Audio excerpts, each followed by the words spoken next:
নমস্কার, আমার channel inspire ইয়োরসেলফে সকলকে আরও একবার স্বাগত জানাই। সামনেই উৎসবের মরশুম, আর উৎসবের মরশুমে আমরা বিভিন্ন রকম নতুন নতুন খাবার দাবার তৈরি করে থাকি। আজকে তেমনই একটি মাছের রেসিপি আপনাদের সাথে শেয়ার করে নেব, যেটা গরম ভাতের সাথে খেতে অসাধারণ লাগে। তার আগে বলে নিই, যে সমস্ত নতুন বন্ধু আমার এখনও চ্যানেলটা সাবস্ক্রাইব করেননি তাদেরকে বলবো সাবস্ক্রাইব করে আমার পাশে থাকবেন। আজকের ভিডিও কেমন লাগলো তা একটা কমেন্টে করে জানাবেন। পারলে বন্ধুদের সাথে একটু শেয়ার করবেন। যারা অলরেডি চ্যানেলটা সাবস্ক্রাইব করে রেখেছেন তাদেরকে ধন্যবাদ জানাই। প্রথমেই আমার প্রয়োজন অনুযায়ী 4 পিস আমি মাছ নিয়েছি, আর মাছটা আমি রুই মাছ নিয়েছি। তবে কাতলা মাছ দিয়েও এই রেসিপিটা কিন্তু তৈরি করা যায়। অল্প একটু লবণ আর হলুদ মাখিয়ে মিনিট 10 জন্য মাছটাকে ছেড়ে দেব। এই রেসিপিটা খেতে অসাধারণ হয়। আপনারা যদি বাড়িতে আমার রেসিপি ফলো করে তৈরি করে থাকেন তাহলে অবশ্যই কমেন্টে জানাবেন। কড়া বসিয়েছি, কড়াতে দিলাম ভাজার জন্য পর্যাপ্ত পরিমাণে সর্ষের তেল। তেলটাকে গরম হয়ে গেলে অল্প একটু লবণ দিয়ে মাছগুলোকে ভেজে নেব। মাছ কড়াতে দেওয়ার পর যদি একটু খুন্তি দিয়ে নাড়িয়ে দেওয়া হয় তাহলে আর মাছটা কড়ার তলায় চিটে বসে যায় না। এটা নতুন রাঁধুনিদের ক্ষেত্রে বললাম, যাদের মাছ ভাজার ক্ষেত্রে মাছ চেপে বসে যায় বা কড়াতে লেগে যায় তারা এই পদ্ধতিটা ফলো করতে পারেন। এপিট ওপিট বেশ লাল লাল করে ভেজে মাছগুলোকে তুলে রাখলাম। ওই একই তেলে বাকি 2 পিস মাছও ভেজে নিলাম। এবার ওই তেলটাতেই আমি রান্না করব। চাইলে তেলটা পরিবর্তনও করে নেওয়া যায়, তবে আমি ওই তেলটাই ব্যবহার করেছি। তাতে দিলাম পেঁয়াজ বাটা। একটা মিডিয়াম সাইজের পেঁয়াজকে মিক্সিতে পেস্ট করে এক্ষেত্রে আমি ব্যবহার করেছি। পেঁয়াজ বাটা দিয়ে পেঁয়াজের কাঁচা গন্ধটা চলে গেলে দেব আদা আর কাঁচা লঙ্কা বাটা। আদা ও কাঁচা লঙ্কাকেও আমি মিক্সিতে পেস্ট করেছি।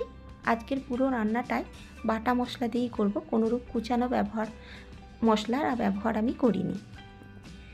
দিলাম অল্প একটু টমেটো আর রসুন বাটা। টমেটোর কালারটা একটু লাইট বলে মনে হচ্ছে, আসলে টমেটোটা একটু কাঁচা ছিল তাই টমেটোটা একটু লাইট কালার লাগছে। দিলাম অল্প একটু ধনের গুঁড়ো, হলুদের গুঁড়ো, আর দিলাম কাশ্মীরি লাল লঙ্কার গুঁড়ো, স্বাদ অনুযায়ী নুন আর অল্প একটু চিনি। সমস্ত কিছু মশলাগুলোকে দিয়ে ভালো করে মশলাটা একটু সময় নিয়ে কষিয়ে নিতে হবে। আমি মশলাটা দুটোভাবে কষিয়েছি। প্রথমে একটু ঢাকা চাপা দিয়ে মশলার কাঁচা গন্ধ চলে যাওয়া অবধি অপেক্ষা করেছি। দেখতেই পাচ্ছেন মশলাটা এখন অল্প একটু তেল ছেড়ে এসেছে, তবে এখনও মশলাটা কিন্তু পুরোপুরি কষানো হয়নি। এবার একটু বাটি ধোয়া জল যোগ করে মশলাটা একটু হাতে সময় নিয়ে কষতে দেব। জলটা ভালো করে মিশিয়ে দিয়ে ঢাকা চাপা দিয়ে 5 মিনিটের জন্য ছেড়ে দেব। 5 মিনিট পর আমি এখন দেখাচ্ছি। দেখতেই পাচ্ছেন তেলটা একদম উপরে ভেসে উঠেছে। এই অবস্থায় মশলা কষানোটা কমপ্লিট হয়েছে। এবার আরও একবার মশলাটা ভালো করে মিশিয়ে নিয়ে গ্রেভির জন্য জলটা আমি যোগ করব। আমি এক্ষেত্রে ছোটো বাটির 2 বাটি, কাপের মাপ অনুযায়ী 1 কাপ পরিমাণ জল ব্যবহার করেছি।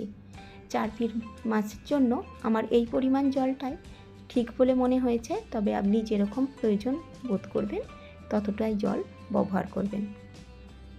পুরোপুরি জলটা ফুটে উঠলে আগে থেকে ভেজে তুলে রাখা মাছগুলোকে দিয়ে দিলাম। এবার গ্যাসের ফ্লেমটাকে মিডিয়াম টু লোতে করে দিয়ে ঢাকা চাপা দিয়ে মিনিট কতকের জন্য রান্না হতে দেব। 10 মিনিট পর আমি এখন দেখাচ্ছি। গ্যাসের ফ্লেমটা লো টু মিডিয়ামে থাকার কারণে ঝোলটা খুব বেশি মরে যায়নি, অথচ মাছটাও এখন রান্না হয়ে গেছে। শেষে যোগ করলাম একদম কাঁচা ফ্রেশ ধনেপাতা। উৎসবের মরশুমে এই রেসিপিটা অবশ্যই একবার করার অনুরোধ রাখলাম। গরম ভাতের সাথে এই রেসিপিটা খেতে অসাধারণ লাগে।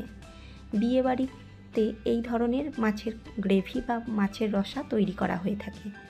আমার রেসিপি ফলো করে আপনি যদি বাড়িতে একবারও এই রেসিপিটা করে থাকেন তাহলে আমাকে কমেন্টের মাধ্যমে জানাতে একেবারে ভুলবেন না। যারা এখনও আমার চ্যানেল সাবস্ক্রাইব করেননি তাদেরকে সাবস্ক্রাইব করে নেওয়ার জন্য অনুরোধ করব। খুব তাড়াতাড়ি দেখা হবে অন্য কোনো রেসিপি পর্বে। ততক্ষণের জন্য ভালো থাকবেন, সকলকে আরও একবার ধন্যবাদ জানাই। ভালো থাকবেন। নমস্কার।